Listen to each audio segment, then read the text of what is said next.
Hello, my friends, and thank you for listening to the podcast version of the Saturday Report with me, Colt Sebastian Taylor, airing every Saturday at 11 a.m. on AWSM Radio, repeating Sundays at 11 a.m. as well. Before we get started, let me tell you about a great social media management system that I use. It's called Social Bee. They are the social media management tool that enables you to post across all of your profiles, including Facebook, Twitter, LinkedIn, Instagram, Pinterest, Google My Business, and TikTok.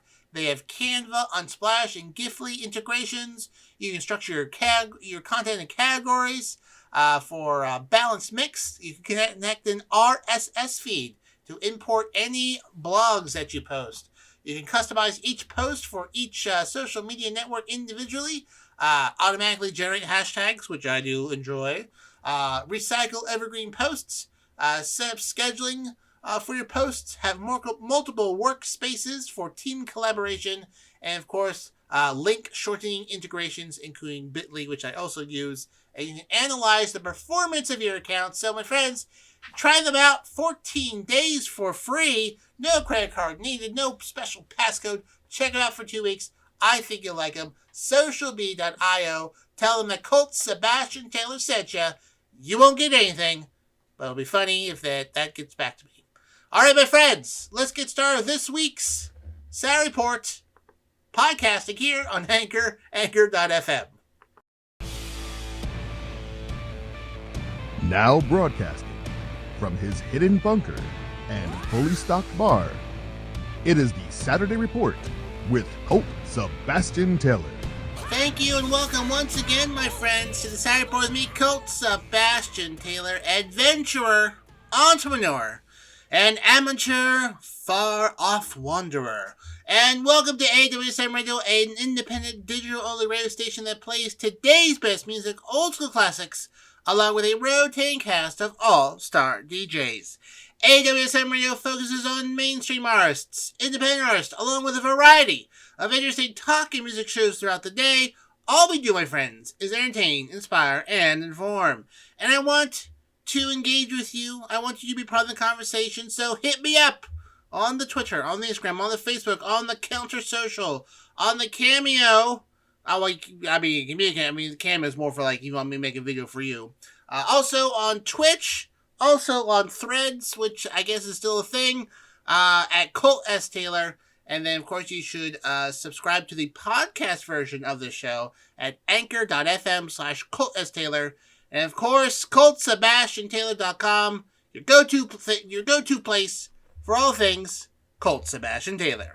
All right, my friends, let's get started with this week's Saturday Report. First up this week, some sad news in the comic world.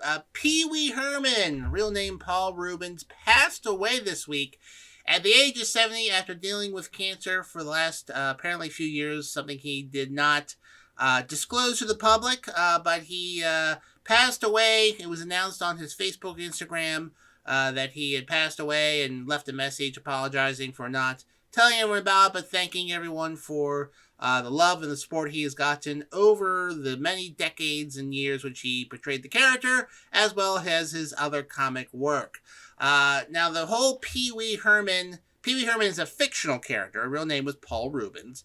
First started in 1977 with the Groundlings, which is a Los Angeles-based improvisational team, which I believe still goes on today. He worked with the late Phil Hartman. That's right, Phil Hartman worked with Pee Wee on a lot of these shows. He made his debut as a character in 1980's Cheech and Chong, the next movie, and the last appearance was in 2016, Pee Wee's Big Holiday. In fact, Phil Hartman is credited with helping Paul Reubens create the character as well. Some of his catchphrases were, "I know you are, but what am I? Take a picture, it'll last longer." His laugh. He also wore a trademark gray plaid suit, red bow tie, had very black slicked hair and whatnot. And he developed it, appeared on the Late Night with David Letterman back in the early 80s. Also was on the Dating Show in 1979 as this character a few times and whatnot.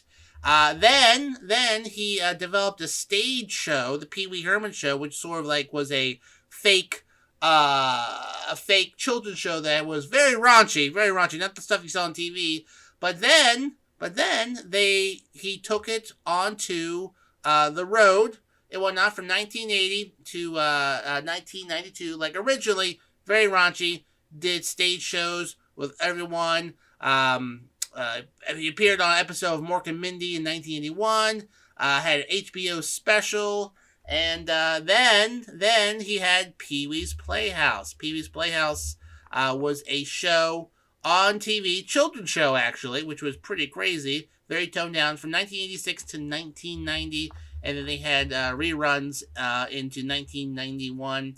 It's ranked as the number 10 and number 12 top cult shows in several lists by TV Guide. Also had this may surprise you, Lawrence Fishburne. Lawrence Fishburne was on that show as Cowboy Curtis.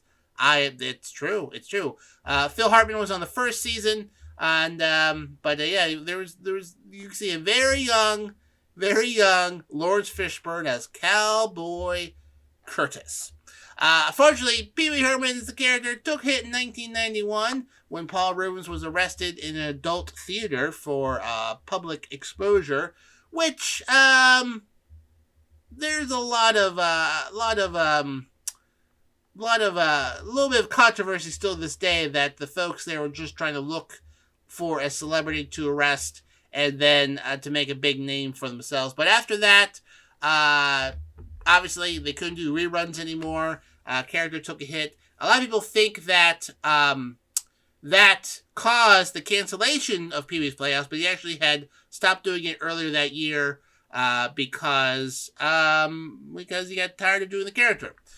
So after that, he sort of rehabilitated himself. He appeared in the movie Mystery Men. He was on the Tonight Show with David Letterman. He did some interviews. Made some other appearances. He was in, actually he had a cameo in the Batman movie, Batman. He was the Penguin's father, the very beginning of that movie. And then, the last 10 or so years, Pee Wee kind of came back, had one final movie, and so Paul Reubens, very, very funny person, very spastic person.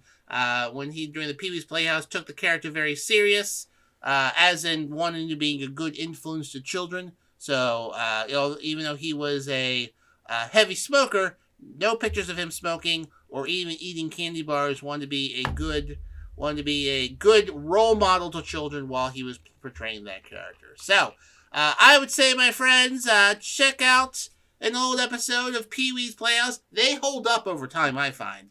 As well as his old stage show, maybe one of his movies, Pee Wee's Big Adventure, a classic movie. Has a lot of people on that also.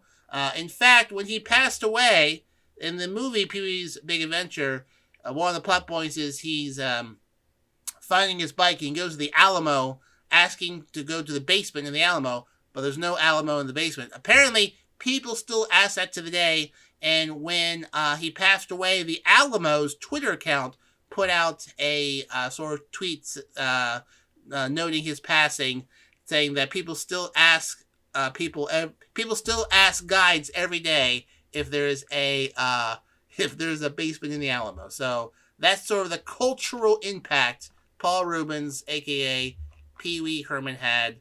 But anyways, he did pass away this week at the age of 70. In other entertainment news, unfortunate entertainment news, Clifton Oliver, a Broadway veteran, passed away this week at the age of 47 due to an unspecified illness.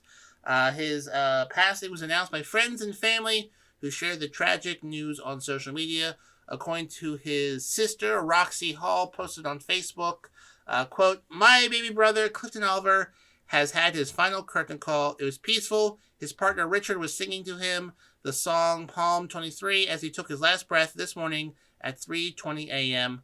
We will miss him, but he is finally at peace.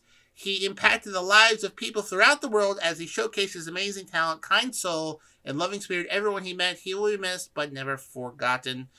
He apparently been in the hospital for 6 weeks and had for some time been having hospice care, but no specific words on what exactly he was suffering from at during his passing. He was one most well known for being in the cast of Wicked and The Lion King. He starred as in the role of Simba in The Lion King. So if you ever saw The Lion King stage act in the last decade or two, that was him. He played Simba. In a 2016 interview, he said, quote, "I love what I do, and the fact I get to perform for people and and do what I love just keeps me motivated and inspired." He also offered advice to new actors saying, quote, "You have to be determined, you have to be honest, and you have to respect your craft. If you are driven and continue to pursue what you believe in, it will happen and it will come true." Like I said, he was Simba in Lion King's national tour, performing in Los Angeles and Las Vegas. His other credits include Motown the Musical, Rent, Ragtime, Paul Joey, Kinky Boots, and the Scottsboro Boys, among others. So, once again, Broadway veteran Clifton Oliver passing away this week at the age of 47 after undisclosed illness. Now let's go do some good news to Tennessee, which honestly, there's a lot going on there in Tennessee. Well, this week, 2 Black House Democrats in the Tennessee state legislature, as you may remember, were expelled in April of last year for disrupting the floor of the chamber, I guess. Republicans have a very firm control in the legislature there, and often they can do whatever they want. They have a super majority. Tried to expel 3 people. There was these 2 and a lady who went with them. The white woman who joined them did not get expelled, failed by 1 vote, making the entire episode looking pretty bad for Tennessee of what was already a pretty bad Tennessee look there. The expulsion of these 2 members disenfranchised 100,000 voters in mostly black districts. So, Choopy. Well, anyways, after they had been expelled, they were sent back within, I think, a week or 2. Because when they get expelled, the rules there is that the county can name their replacements, and they just sent them back to Tennessee to replace them until a special election could be held. They were unanimously sent back, unanimously because the Republicans on those boards chose not to show up to that meeting and whatnot. Well, anyways, even though they were sent back to fill a term until a special election could be had, with the Republicans saying, listen, they learned their lessons. If they really want to come back, I guess the people could send them back. Well, they did. Boy, howdy, did they ever. They sent them back there to the state legislature. Both of them, due to the publicity of basically throwing people out of a state capital, disenfranchising voters because they were protesting gun violence, they raised $2 million of campaign funds because of that. Quote from Bruce Oppenheimer, professor emeritus of the political science, Vanderbilt University of Nashville, quote, one of the unanticipated consequences from the Republicans expelling 2 of them and raising a whole brouhaha is that they made these people much more visibly politically and much more secure. You can't get statewide identifications of politicians that quickly normally. They aren't the only ones who were kicked out of or be disciplined by Republican majority legislatures. In Montana, Republican majority House banned Representative Zoe Zephyr, the first openly transgender woman elected to Montana's legislature, from in-person debates by voting through a censure. So they had to stand outside they had to stand outside during debates and then sat on benches while doing work, listening. And then the next day, the wives of some of these legislatures just so happened to get there early to sit on the benches all day, denying this person a place to sit to do their job. In March, Oklahoma censured Maureen Turner, the first openly non-binary state legislature in U.S. history and the first Muslim lawmaker in Oklahoma. But for anyone, maybe people think that this is not going to continue because each of these times, these people that got disciplined got so much publicity and got a lot of money, and the people who did got so much negative publicity and frankly, justified negative publicity that it's unlikely they're going to be doing this on a regular basis. But anyways, just to recap here, this past week, State Representatives Justin Jones and Justin Pearson were officially reelected and sent back to finish out their terms in a special election. Their opponents, I think one opponent raised $400, so just token resistance against trying to get them back. They overwhelmingly won their elections, and rightfully so, to be sent back to represent their people in their districts in the Tennessee State Legislature. That's a tough word to say. Legislature. Oof. Now, my friends, if you are struggling to figure out what to listen to this weekend, I've got you covered. Because here on AWSM Radio, we've got DC, my pal DC. He's our in-house DJ, and he mixes it up every Friday nights at 9 p.m. You don't want to miss out while he's smashing on the ones and twos, king of the beats from South Florida every week. Then on Saturdays, it's DC House Party Saturdays, where DC brings his freestyle and DJ into the max. House Party Saturdays gives you all the Miami vibe without actually being there. From the top clubs to the bars, DC will bring the party to you.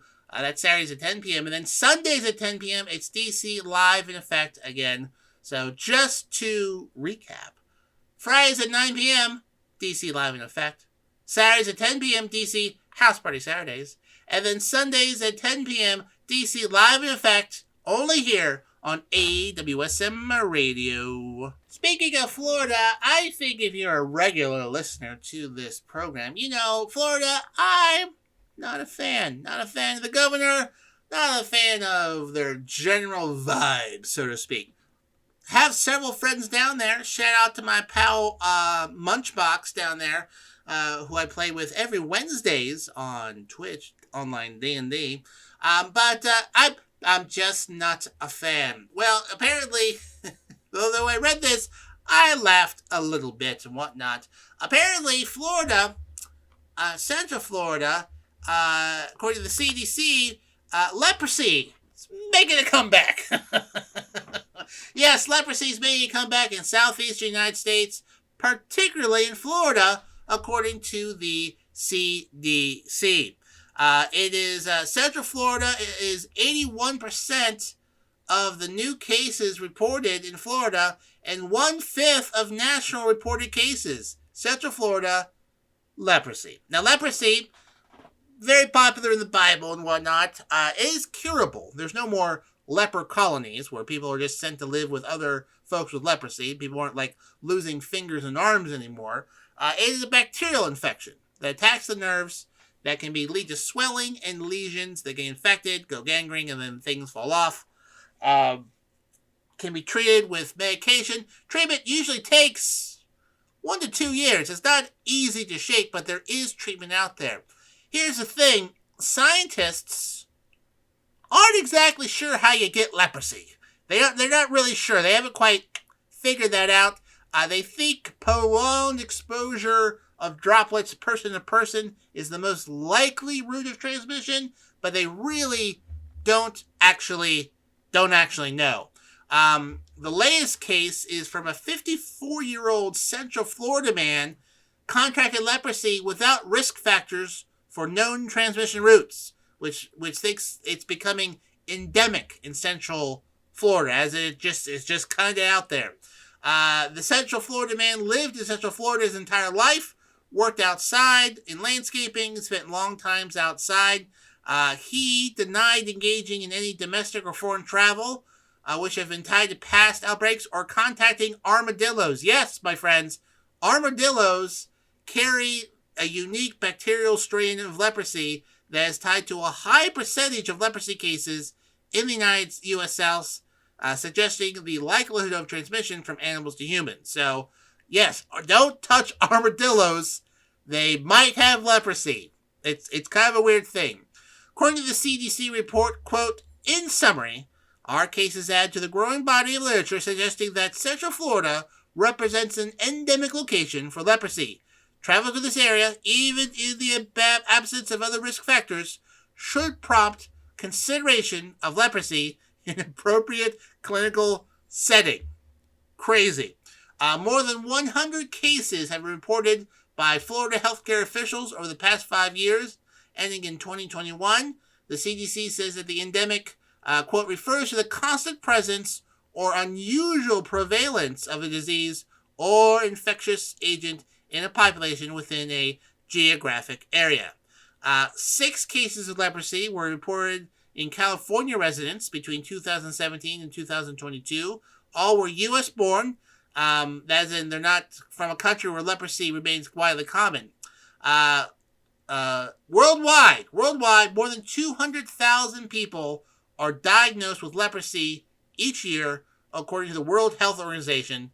And the CDC says that new leprosy cases reported in the United States between 2015 and 2020, 35% likely acquired it locally, as in from other people or petting armadillos. So, anyways, my friends, if you're hanging out in Central Florida, besides, hurricanes, no more insurance carriers, people trying to take down Disney, alligators, very difficult climate for those who aren't straight and white.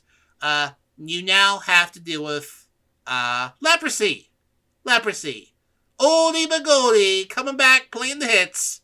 Leprosy. Now, my friends, obviously you want to stay away from armadillos because, leprosy. Also, otters. Otters are also apparently dangerous, causing Montana a rare otter attack. Injured 3 women floating on air tubes on a popular Montana river. There was a rare river otter attack in southern Montana, inflicting serious wounds on one of the women that she had to be airlifted to a hospital. It happened along the Jefferson River, which is a tributary of the Missouri River that's popular with anglers and recreational floaters, which means you kind of just float down on an air tube while probably drinking some alcohol. Apparently, one otter swam up to the women around 8:15 p.m. and attacked them. They were able to get to shore and called 911. One woman's wounds on her face and arms were so severe that a helicopter flew her out, according to the Jefferson County Under-Sheriff James Everett. Her condition was unknown, and the others had injuries to her arms. Quote, it's just not something you run into very often. Bears do it, moose too, occasionally deer, but otters, that's not normal. The undersheriff said one of the women saw 2 otters beforehand, but it was unclear how many otters were involved in the attack. They could have been more. They could be organizing, my friends. Otters could be organizing. Northern River otters are members of the weasel family. Can be 9 pounds, or can be up to 20 pounds, as heavy as a small dog, and reach 47 inches long and mostly eat fish. They use their teeth and claws to bite and scratch. The sheriff said, quote, if folks are attacked by an otter, our recommended response is to fight back, get away, and get out of the water. Warning signs were posted to access points along the river in the area of the attack, warning people that there could be rogue otters out there. There's going to be no attempts to capture these otters to remove them.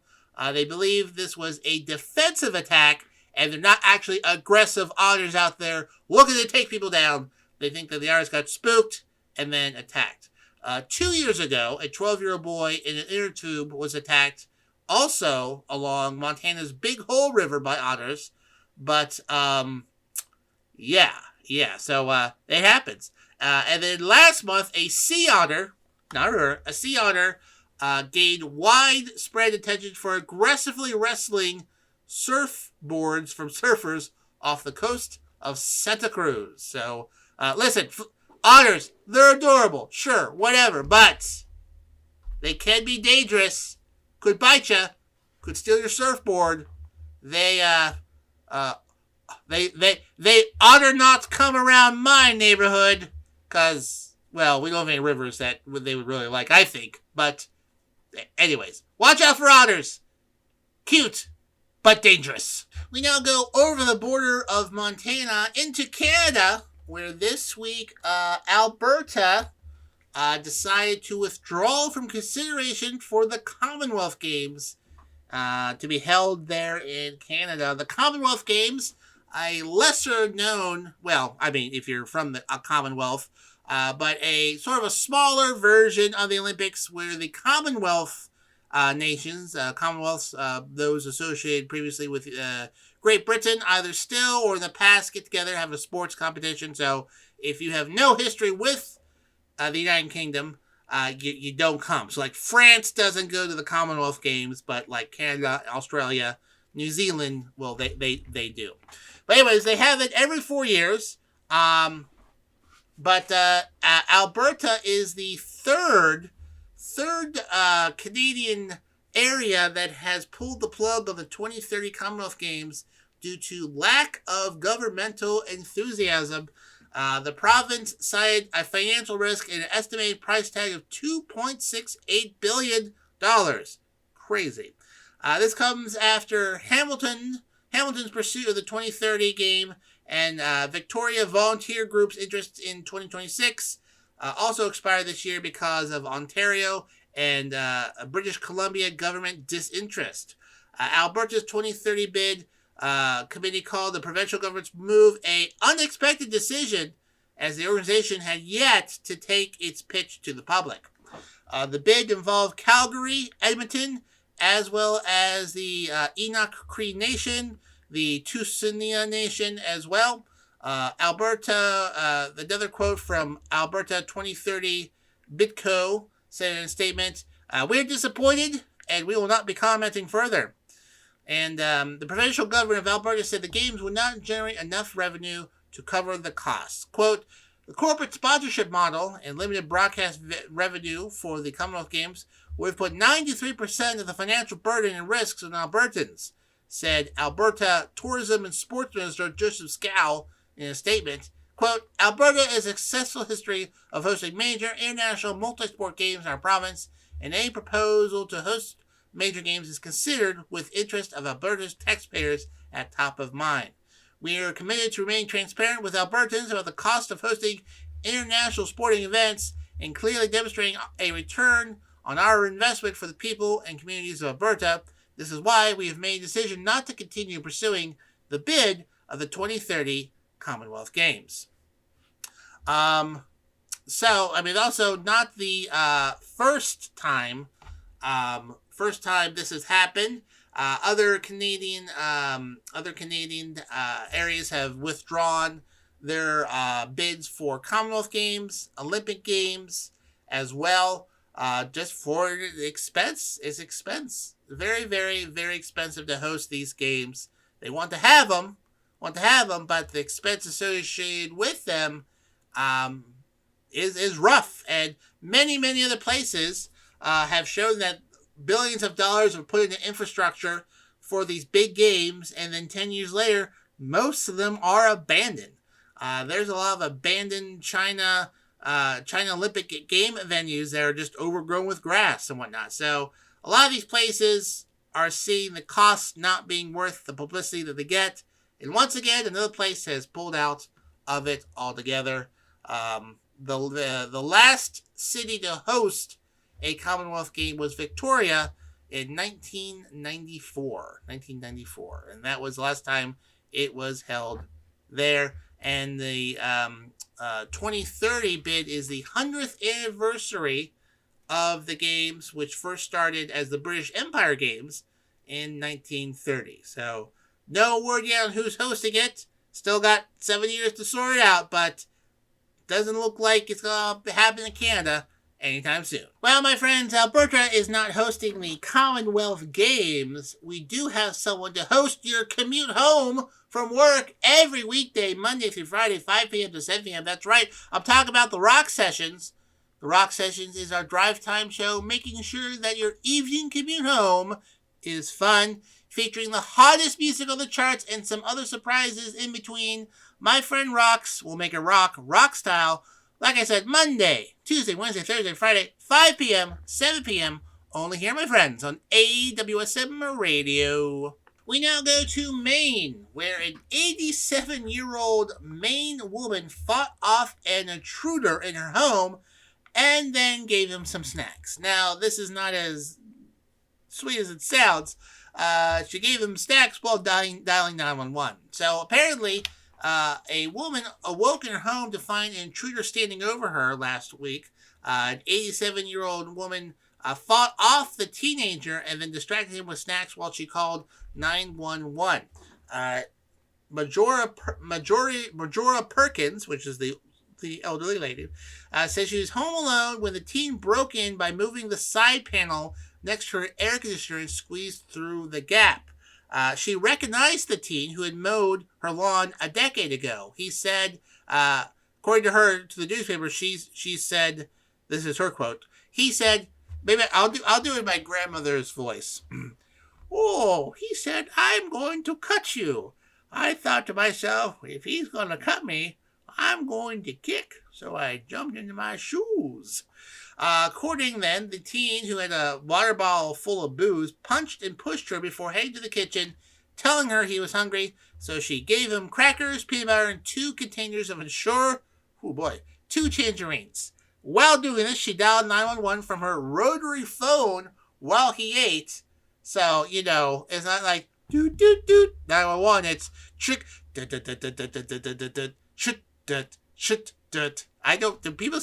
rotary phones still work? Anyways, apparently did pick up on it, but the police arrived just after the teen fled. The police said the juvenile, who was not named, left behind a pair of shoes when he fled. The officers responded to the neighborhood with a canine team, tracked him down a few blocks away, and then arrested him. He faces charges of burglary, criminal threatening, assault, and consuming liquor as a minor. In the wake of the ordeal, Perkins has received a baseball bat from a neighbor and had someone reinforce her air conditioner with screws so someone can't punch out the panel and get back in there. She told the News Center Maine that there's no need for sympathy. "Oh, don't sit back and cry about it. If it comes up again, do it again. Be ready to kick and pick up a chair and hit somebody with it," she's told the news outlet with a chuckle. So I think if someone broke into where my grandmother lives, who is a rabid listener of the show, sends comments in all the time of stories I should be doing, that she would put a sleeper hold on that criminal, choke him out, and then chop him up and turn him into a meat pie and sell his remains at the local fair. My grandmother's dark. She's dark. She is not to be messed with. We have to check her all the time for knives. Like, "Oh, I'll make a pie out of you yet, Colt." And then like, oh, Woogie, "I'm not kidding." Like, "Okay, put down the knife." Then we play cards. So, you know, yeah. That does remind me, I do have a pie from her in the fridge. It's just so good. Can't help myself. Anyways, just to recap, an 87-year-old Maine woman fought off an intruder in her home, gave him snacks, rotary called 911, and is okay. We now go to the WNBA women's basketball, where this week an important milestone was hit. Diane Taurasi becomes the first WNBA player to score 10,000 points. Quite an achievement. First player in WNBA history to reach 10,000 points during their 91-71 win over the Atlanta Dream on Thursday. She achieved this in front of her hometown crowd in Phoenix, plays for the Phoenix Mercury, that watched her score each and every point of the Mercury in Mercury's purple and orange. She scored 42 points, the most she's had in a game since 2010. She knocked down back-to-back three-pointers in 33 seconds to hit the milestone in the third quarter of the game, and the crowd went absolutely wild. She surpassed the WNBA's all-time leading scorer in June 18th, 2017, when she surpassed Tina Thompson's previous record of 7,488. But the 10-time WNBA All-Star continued to add to her total, solidifying her as one of the greatest basketball players of all time. She was the first player to reach 8,000 points, 9,000 points, and now 10,000 points. And, she said after the game, quote, "I really don't think about the number. I've always said I only think about basketball because I love to play. Literally, that's the only reason I show up to the gym right now." Pretty amazing stuff. Just some other trivia facts for you. She was selected by the Mercury as the first overall pick in the 2004 WNBA draft. She had a stay-on career at UConn. She led the Huskies to 3 national championships. Phoenix posted a 8-26 record before her arrival, but she turned the Mercury into a winner and collected several accolades along the way. She was the WNBA Rookie of the Year in 2004. She helped the Phoenix Mercury win their first WNBA championship in 2007. Also in 2019 and 2014. She was named the league MVP in 2009. What else here? The 10,000 milestone was a highlight of this season for the Mercury.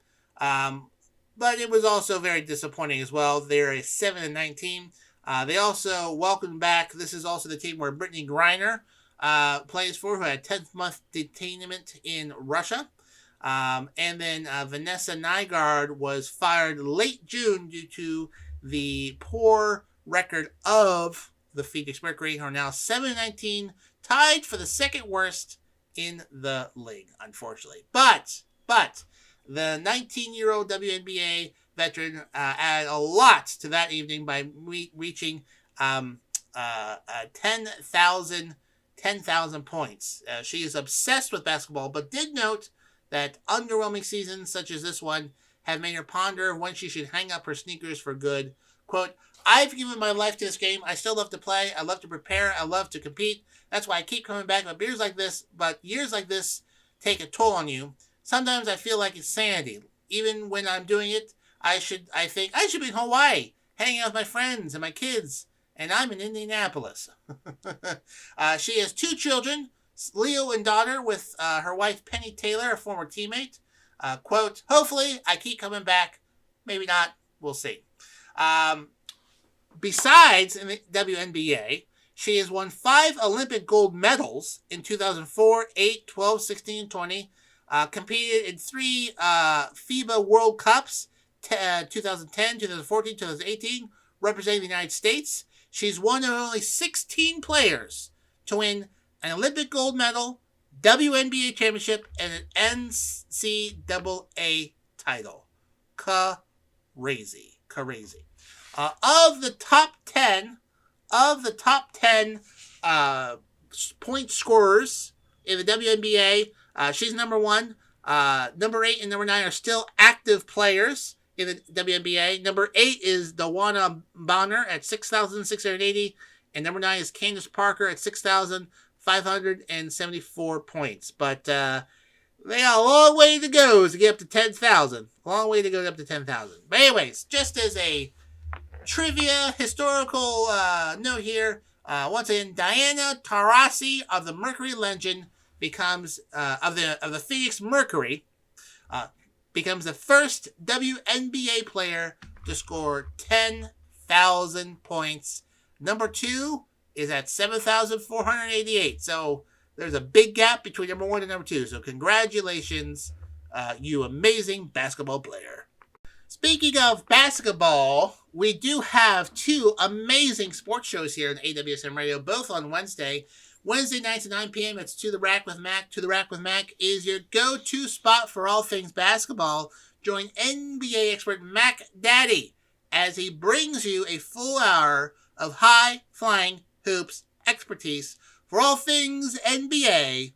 Tune in Wednesday nights at 9 p.m. and then at 10 p.m. It's What's Going On. What's Going On is our Fox Sports affiliate show, providing listeners with over 150 combined years of sports knowledge. Hosted by Nate Brown and his crew, they've become a staple of Western New York sports for the past 2 decades, and now they're national. We've got them here Wednesdays at 10 p.m. So just to review, 9 p.m. Wednesdays, To the Rack with Mac. 10 p.m. Wednesdays, What's Going On? Only here, my friends, on AWSM Radio. Well, my friends, that just about wraps up this week's Saturday Report with me, Colt Sebastian Taylor. Thank you so much for joining me here today. Remember, you can find me on the Twitter, on the Instagram, on the Facebook, on the Counter Social, Threads, though they make a desktop version, not on there as often, but they're also at Colt S. Taylor, also at Cameo.com and Twitch.tv at Colt S. Taylor. And then you can, of course, catch the podcast version of the show at anchor.fm/Colt S. Taylor. All these links in the post below. Also at ColtSebastianTaylor.com. Until next time, my friends, I'm Colt Sebastian Taylor, and I'll see you later. And once again, thank you for listening to the podcast version of the Saturday Report with me, Colt Sebastian Taylor, airing on AWSM Radio, Saturdays at 11 a.m., repeating Sundays at 11 a.m., and then, of course, you can listen to here as you just have on the podcast. Remember, check out socialmedia.io. There's a link in the post below of this broadcast where you can check out. So once again, until next week, my friends, I'm Colt Sebastian Taylor, and I will most definitely see you later.